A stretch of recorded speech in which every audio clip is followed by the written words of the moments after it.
Oi gente, tudo bem? Vim aqui no Palavrão hoje, meu, seu, nosso canal, então curte, comenta, compartilha, ativa o sininho de notificação, sempre que tem vídeo novo você fica sabendo e conversa com a gente sempre que você quiser.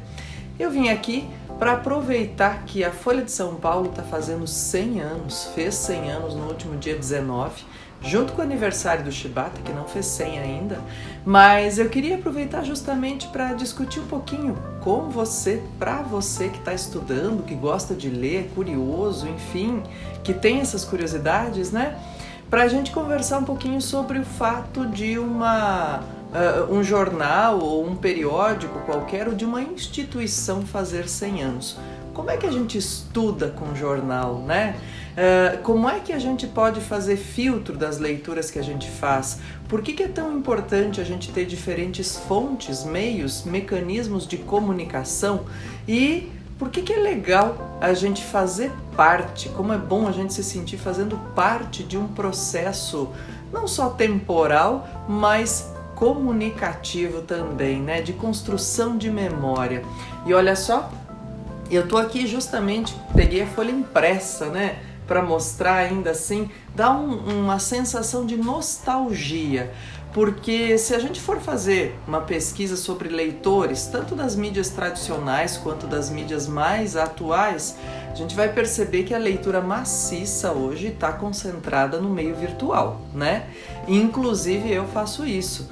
Então assim, e digo ainda, eu faço isso que sou de uma geração que só conheceu o jornal impresso primeiramente, né? É depois, bem depois, que a gente vai ter essa relação mais forte com a produção de conteúdo, a produção de notícias no meio virtual. E a gente demorou um pouquinho para se acostumar, mas já está aí, ó, fazendo sucesso a divulgação de conteúdo pelo meio virtual. Mas eu queria mostrar justamente porque é assim, né, que surgiu, né, pessoal, assim impressa. E no dia 19, ela trouxe, o jornal trouxe justamente aqui no primeiro caderno, como capa, essa reprodução da primeira capa, né? Olha lá de 1921, de sábado, 19 de fevereiro de 1921. E que interessante, né? Claro, cada um com as suas afinidades, né, pessoal? Então, a primeira coisa que me chamou a atenção aqui foi quando eu olhei assim, Folha da Noite, aí veio as eleições de amanhã. E aí a gente vê uma grafia, ó, acho que vai ficar ao contrário para vocês, mas assim, a gente vê um amanhã aí grafado como amanhã, mas com N no final. Quer dizer, ainda não havia acontecido a reforma ortográfica que jogou as nasalizações de an e ão para til e não para N no final, né?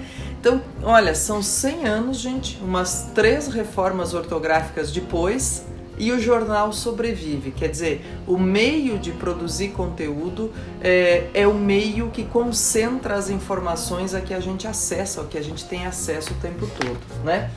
E aí diz assim, tá, prof, isso é legal pra gente ter construção de memória, como é que a gente estuda com isso? Olha só, aí eu vou aproveitar, abro a folha aqui, tiro essa capa comemorativa aqui dos 100 anos e trago aqui a capa, então, do dia, né? Ó, como é hoje a diagramação, como é diferente, né, pessoal? Como melhorou o jeito da gente ler os jornais, mesmo assim impressos, né? A diagramação mais limpa, a gente consegue ver a tipografia melhor, ó. Tem uma diferença incrível, assim, de convite para leitura, inclusive. E aí, olha só que importante, né? A gente vai ter aqui, ó, exposição de obras da campanha em defesa da democracia na sede do jornal, nos Campos Elíseos, que pode ser visitada com agendamento. A gente tem uma série de capas, né, que fazem história aí do jornal. E é legal, pessoal, porque o jornal dá pra gente essa condição da memória.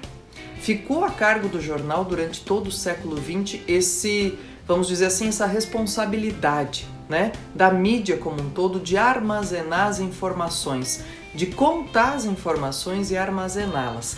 Claro que no século XXI a gente tem outros meios de produção e divulgação de conteúdo, pessoal, mas ao mesmo tempo essa salvaguarda que os veículos de comunicação tradicionais têm, apresentam, estabelecem, a gente percebe ainda, né, com muito rigor, com muito detalhe, né? E aí diz assim, tá, prof, mas e aí? como é que é isso? A gente deve estudar só olhando para o jornal? Não, pessoal. Hoje, ainda bem, no século XXI, a gente tem meios de olhar para o jornal, olhar para a mídia das redes sociais, olhar para outras produções e fazer filtro. Isso é que é importante. O que eu acho fundamental que a gente faça é não se alienar, né? É não jogar fora ou passar ao largo de qualquer produção de conteúdo que possa fazer efeito de informação para a gente.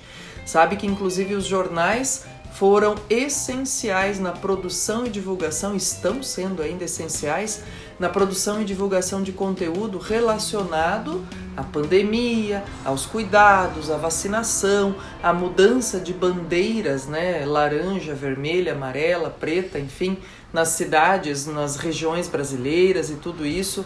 Quer dizer, então é um momento que talvez a gente deva, de fato, olhar para essa produção de conteúdo com rigor e cuidado. E mais ainda, diz como é que a gente estuda então olhando um caderno de jornal? Olha, gente, o jornal tem elementos específicos para quem está estudando. Por exemplo, né? Passar os olhos pela capa, tá, sei o que aconteceu, tal, legal.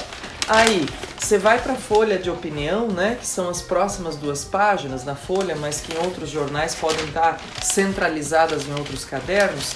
E elas acabam dando para a gente um índice aí bem resumitivo mesmo daquilo que está sendo abordado, que é pão quentinho no momento, inclusive com a charge, né, que aparece sempre na A2.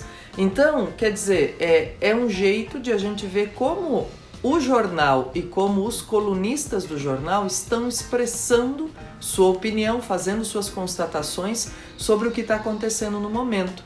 E aí sim, com preparo, com acurácia, com leitura, com cuidado, tirar as nossas próprias conclusões. Não são poucas as vezes. E olha, eu leio a Folha há mais de 20 anos, eu leio jornais há mais de 20 anos. Não são poucas as vezes que eu discordo fortemente de colunistas aqui e acolá. Quer dizer, o problema, pessoal, é a gente enxergar qualquer mídia como verdade absoluta ou como caminho a ser seguido sem contestação. Isso não é verdade com ninguém, com nenhum veículo de comunicação. Agora, a pluralidade de produção de conteúdo é o que a gente tem para comemorar, de fato, nesses 100 anos do veículo Folha de São Paulo, né? E de tantos outros veículos que trazem informações cotidianas para a gente.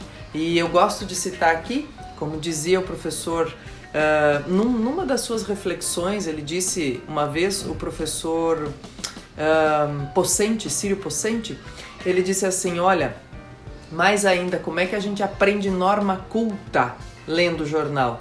A gente vê as palavras de norma padrão, ou de proximidade de norma padrão, palavras e estruturas que estão em voga, mas que são escolhas diferentes no editorial, escolhas diferentes no caderno de cultura e assim por diante. O que é legal, pessoal, é olhar para o jornal sempre com proficiência leitora, né? Sem alienação, mas com abertura para fazer leitura e filtro de tudo que a gente tem de conteúdo e vocabulário. Um abraço, gente, boas leituras, conversa com a gente sempre por aqui. Tchau, tchau, até mais!